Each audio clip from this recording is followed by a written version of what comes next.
दो सवाल है मेरे। पहला सवाल ये कि अगर यही गलती अमेरिका जो भारत है इससे हुई होती, भारत अमेरिका के 3 नागरिकों को मार देता, तो आपको क्या लगता है अमेरिका चुप रहता?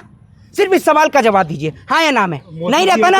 अरे सुन लीजिए, मोदी जी तो खुद ही चुप हैं। मोदी जी अगर इतने बड़े बोलने वाले होते, इतना लंबा कार्यकाल पूरा कर लिया, एक प्रेस कॉन्फ्रेंस नहीं करी गई मोदी जी से। दूसरी चीज ये, दूसरा सवाल ये, यही जो 3 नागरिक अमेरिका ने हमारे मारे हैं, अगर यही 3 नागरिक कोई मुसलमान कंट्री मार देती ना, ये जितने अंधभक्त आपको दिख रहे हैं, ये जितने अंधभक्त हिंदू मुसलमान करते हुए दिख रहे हैं, ये सड़क पर नंगा नाच मचा देते, ये सड़क पर पूरा आतंक मचा देते। लेकिन अब एक भी अंधभक्त के मुंह से अमेरिका के खिलाफ आवाज नहीं निकल रही। निकलेगी कहां से? उधर इनके छोटे डैडी नहीं बोल रहे बड़े डैडी के खिलाफ, तो बच्चे कहां से बोलेंगे? बच्चे भी इनके बिल्कुल शांत हैं।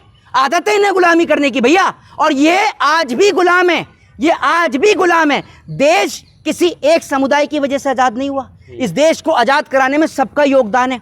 इस देश को आजाद कराने में ना जाने कितने भाइयों ने, कितनी माताओं बहनों ने अपने बच्चों को इस देश पर कुर्बान कर दिया। और आप इस देश को, भैया इस देश को बर्बाद करने के लिए आप क्या समझते हैं? आप तो पत्रकार हैं, पूरा देश घूमते हैं, आपको ये लगता है कि आज इस देश को बर्बाद करने के लिए चाइना, अमेरिका या पाकिस्तान की जरूरत है? तो मुझे लगता है नहीं, क्योंकि भारतीय सरकार, भारतीय जनता पार्टी अकेली काफी है भारत को बर्बाद करने के लिए। क्योंकि आज मुझे ये बताइए, 2014 में सरकार नहीं बनाते तो क्या देश हमारा आजाद होता? हाँ, ऐसा है। आप जैसे लोगों को तो एक काम करना चाहिए, आप जैसे लोगों को तो एक सलाह दे रहा हूं, एक काम करिए, अपने घर में केले का पेड़ उगा लीजिए, क्योंकि पता नहीं कब आपके डैडी मना कर दे कि कपड़े भी पहनना बंद कर दो, तो कम से कम वो केले के पत्ते से अपना तन तो ढक लोगे। क्योंकि आप तो इतने बेशरम इंसान हो कि वैसे आप पत्रकारिता करते हो, ये एक बार भी नहीं पूछते। जब सरकार मना करती है, कि सरकार कहती है कि विदेश मत जाओ, यहाँ मत जाओ, तो अपने डैडी से पूछ भी लिया करो, डैडी आप क्या करने जा रहे हो वहाँ? टॉफियाँ बांटने के लिए हैं?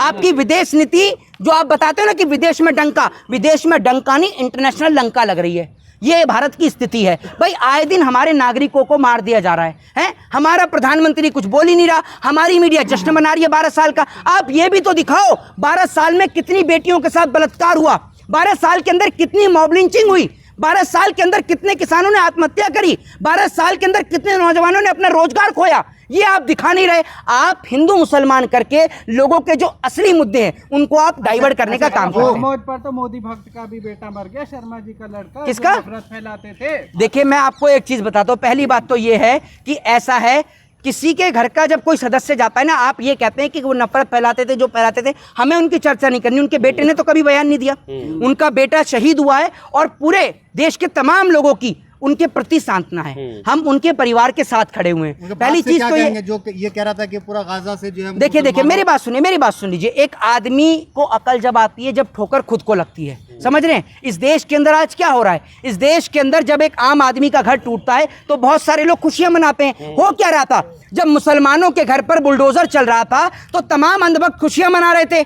आज वही अंधभक्त नरेंद्र मोदी को उस भाषा में गाली दे रहे हैं जो भाषा मोदी जी जानते भी नहीं है। ये आप समझ लीजिए। लेकिन मोहित जिस तरीके से, अच्छा मोदी भक्ति तो कर ली, मोदी भक्ति के चक्कर में इकलौता बेटा भी चला गया, तो क्या फायदा ऐसी मोदी भक्ति का? देखिए एक चीज मैं आपको बता दूं। पहली बात तो ये है कि ये सवाल आप उनके पिताजी से पूछिएगा, वो आपको मेरे से बेहतर उसका जवाब देंगे। दूसरी चीज ये है कि ना तो हम अंधभक्त हैं, ना तो हम अंधभक्त हैं, हमें तो जी हिंदू संगठन उनका घेराव कर रहे हैं, तो आप वकील होने के नाते आयुष को बचाएंगे आप? देखिए मैं आपको एक चीज बताता हूँ। पहली बात तो ये है, मेरी बात सुन लीजिए, सबके अपने पास अपने अपने लीगल एडवाइजर होते हैं। अगर वो एज ए एडवोकेट के नाते अगर हमें हायर करेंगे तो मैं उनका साथ दूंगा। कह रहे हैं मुल्ले लव जिहाद कर रहे हैं। देखिए मैंने आपको क्या कहा, अगर मुसलमान, मैंने वही तो आपको बोला, पहले पॉइंट पे भी ये बोला, लास्ट पॉइंट पे भी यही बोलूंगा कि शाहनवाज हुसैन कोई हिंदू नहीं है भैया।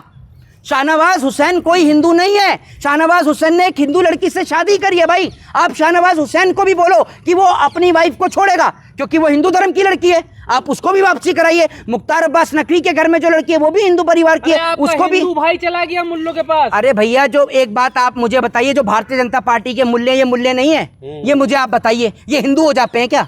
ये आप मुझे बताइए। और दूसरी बात ये है, सनातनी मूल्य है। तो आप तो खुद मुसलमान हैं, तो आप सनातनी मुसलमान हैं? ये कहाँ से सर्टिफिकेट देते हैं आप? हैं आप मुझे एक बात बताइए, वो ईद नहीं मनाते हैं, क्या मनाते हैं? दिवाली। है। दोनों मनाते। मतलब आप जैसे लोग, ये इनका बस नहीं चलता, ये किसी दिन सरकार का गोबर भी खा सकते हैं, कोई बड़ी बात नहीं है। इन जैसे पत्रकार की बात को इग्नोर करिए जी। शर्मा जी। ये क्या हो रहा है? पहले तो भाई हिंदू लड़कियां आती थी, अब तो हिंदू लड़के भी आने लगे। ये कौन जिहाद है ये? देखिए मैं आपको एक चीज बता दूं, पहली बात तो ये, पहले मेरी बात सुन लीजिए। मैंने आपको क्या कहा, डेमोक्रेसी में सबको आजादी है, डेमोक्रेसी में सबको आजादी है, कोई कहीं भी जा सकता है। मैं आपसे क्या कह रहा हूं, जितनी आवाज आप उस लड़के के लिए उठा रहे हैं, मैं आपसे कह रहा हूं आप शाहनवाज हुसैन के खिलाफ भी उठाइए, हम भी आपका साथ देंगे। जय हिंद, जय संविधान।